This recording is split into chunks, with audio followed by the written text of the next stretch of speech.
Wearing a helmet while cycling is associated with 70% lower risks of serious injuries and crashes. But almost 80% of the adult population, they don't wear a helmet on a bike. And earlier today, we spoke to Dr. Ben Gillespie, medical director at UW Health's Rehabilitation Hospital, about the importance of wearing those helmets. Well, Dr. Gillespie, thanks for being with us. Obviously, in your job, you see a lot of injuries from bike helmets. What are some of the most common injuries you see? We see any range from people with a mild traumatic brain injury, the concussion, to in the hospital, especially at UW Rehab Hospital, the more severe brain injuries, including bleeds and skull fractures, and people with significant physical and mental challenges from even a slight blow to the head. Obviously, a lot of different options of what can happen in some of these injuries, but what are some of the long-term impacts it can have on people when they get into some type of collision? Yeah, I mean, there could be long-term impacts, even from what appears to be a mild fall to the ground. You could have an intracranial bleed and a fracture, which could result in significant physical weakness, cognitive impairment, difficulty with memory, chronic pain, difficulty walking. The list goes on. And it again underscores the importance of how important it is to wear a helmet to reduce the risk of prolonged hospitalization, severe injury, and even death.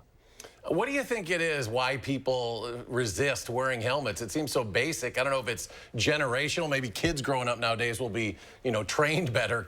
People that were kids in my generation, maybe we didn't wear helmets as much. Why don't they wear helmets?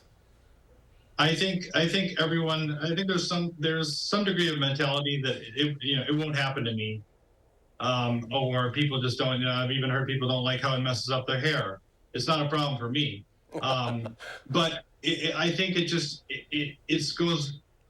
I've heard all of the excuses, but I've also seen all the outcomes in the clinic and the hospital of how bad it can be if you just fall and hit your head, even on a short bike ride. You see it in kids and adults, and I want to just, if having something on the news or just talking with you guys and getting the message out there prevents one person from significantly impacting their life, their family's life, severely injuring a family member or children, and even dying, it's all worth it. All the effort's worth it. How do you know that your helmet is fitting you properly to make sure it can protect you? I always tell people, go see the experts.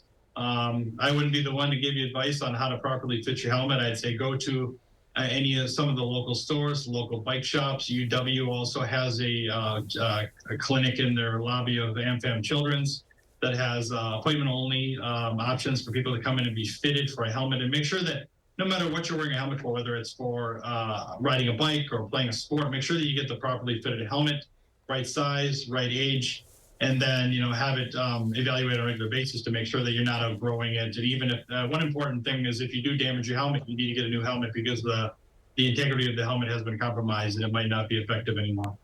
Do you think it's one of those things, when you were just describing a lot of your colleagues see these accidents, what are the patients saying to you when you talk to them, that they wish they did these things? What is it like in those situations? Yeah, and you see it even from the mild injury in the concussion clinic. You see people who have significantly impacted quality of life for several months to even several years later. And it could be as simple, I went down the road to get something from the store and my bike tire turned and I hit my head on the ground and I've never been the same. And I didn't think I needed to wear a helmet because it was just a block down the street. It seems oh, I'm sorry. I was just going to say, it seems so obvious, but it's such an important reminder for folks, and it's a small investment to offer a lot of protection. Yeah, and I would also add that I see a lot of children riding with their parents who are not wearing helmets with the kids who are wearing helmets. This applies to kids and adults. Just because you're an adult doesn't mean you won't get a concussion. So put a helmet on. Your family and everyone around you will thank you for it, and your life will hopefully be safer as a result. That's right. Set a great example for those kids out there, for those parents. Dr. Gillespie, thanks so much. Absolutely. Like I said, important reminder, and a small investment goes a long way. Thanks for joining us, and have a great weekend. My pleasure. Thank you.